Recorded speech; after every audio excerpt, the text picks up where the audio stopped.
ओं नमो भगवते वासुदेवाय। श्रीमद्वाल्मीकिरामायणं किष्किन्धाकाण्डं चतुर्थः सर्गः।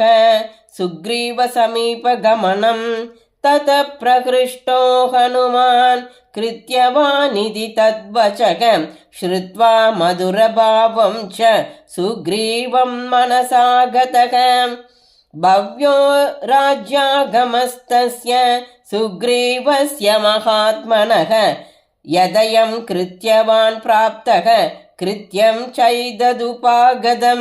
ततः परमसंहृष्टः हनुमान् प्लवगर्षभः प्रत्युवाच ततो वाक्यं रामं वाक्यविशारदः।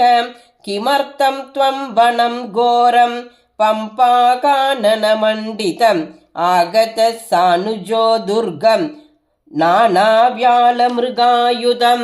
तस्य तद्वचनं श्रुत्वा लक्ष्मणो रामचोदितः आचचक्षे महात्मानं रामं दशरथात्मजं। राजा दशरथो नाम द्युतिमान् धर्मवत्सलः चातुर्वर्ण्यं स्वधर्मेण नित्यमेवाभ्यपालयन्।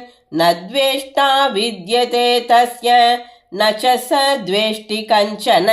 स च सर्वेषु भूतेषु पितामह इवापरः।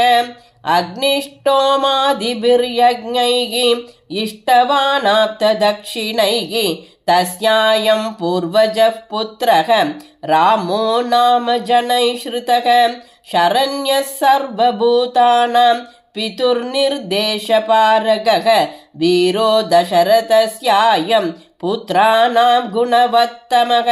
राजलक्षणसम्पन्नः संयुक्तो राजसम्पदा राज्याद् भ्रष्टो वने वस्तुं मया सार्धमिहागतः। भार्यया च महातेजाः सीतयानुगतो वशि दिनक्षये महातेजाः प्रभयेव दिवाकरः। अहमस्यावरो भ्राता गुणैर्दास्यम् उपागतः कृतज्ञस्य बहुज्ञस्य लक्ष्मणो नाम नामतः। सुकार्हस्य महार्हस्य सर्वभूतहितात्मनः ऐश्वर्येण च हीनस्य वनवासाश्रितस्य च।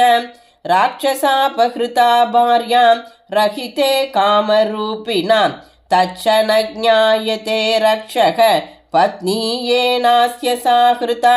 धनुर्नामदिते पुत्रः शापात् राक्षसतां गतः आख्यातस्तेन सुग्रीवः समर्थो वानरर्षभः। सज्ञास्यति महावीर्यः तव भार्यापहारिणम् एवमुक्त्वा धनुस्वर्गं प्राजमानो गतः सुखम्। एतत्ते सर्वमाख्यातं यादा तद्येन पृच्छतः अहं चैव हि रामश्च सुग्रीवं शरणं गतौ। एष दद्वाच वित्तानि प्राप्य चानुत्तमं यशः लोकनाथः पुरा भूत्वा सुग्रीवं नादमिच्छति। पिता यस्य पुरा ह्यासीद् चरण्यो धर्मवत्सलः तस्य पुत्रः शरण्यश्च सुग्रीवं शरणं गतः। सर्वलोकस्य धर्मात्मा शरण्यशरणं पुरा गुरुर्मे राघवः सोऽयं सुग्रीवं शरणं गतः। यस्य प्रसादे सततं प्रसीदेयुरिमा प्रजाः स रामो वानरेन्द्रस्य प्रसादमभिकाङ्क्षते। येन सर्वगुणोपेताः पृथिव्यां सर्वपार्थिवाः मानिता सततं राज्ञा सदा दशरथेन वै। तस्यायं पूर्वजः पुत्रः त्रिषु लोकेषु विश्रुतः सुग्रीवं वानरेन्द्रं तु रामः शरणमागतः। शोकाभिभूते रामे तु शोकार्ते शरणं गते कर्तुमर्हति सुग्रीवः प्रसादं हरियूतपः।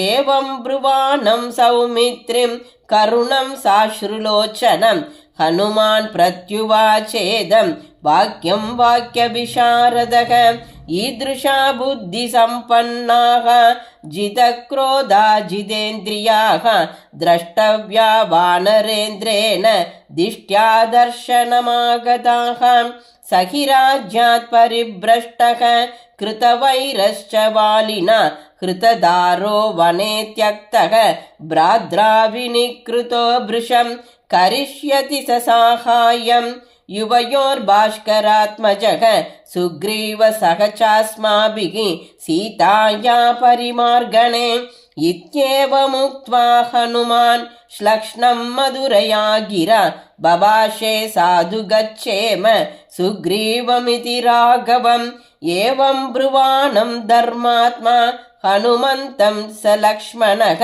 प्रतिपूज्य यदा न्यायम् इदं प्रोवाच राघवम् कपि कथयते हृष्टः यथायं मारुतात्मजः कृत्यवान् सोऽपि सम्प्राप्तः कृतकृत्योऽसि राघव प्रसन्नमुखवर्णश्च व्यक्तं हृष्टश्च भाषते नानृतं वक्ष्यते धीरः हनुमान् मारुतात्मजः ततः सदु महाप्राज्ञः हनुमान् मारुतात्मजः जगामादाय तौ वीरं हरिराजाय राघवम् भिक्षुरूपं परित्यज्य वानरं रूपमास्थितः भृष्टमारोप्य तौ वीरौ जगाम कपिकुञ्जरः सतु विपुलयशा कपिप्रवीरः पवनसुतकृतकृत्यवत् प्रकृष्टः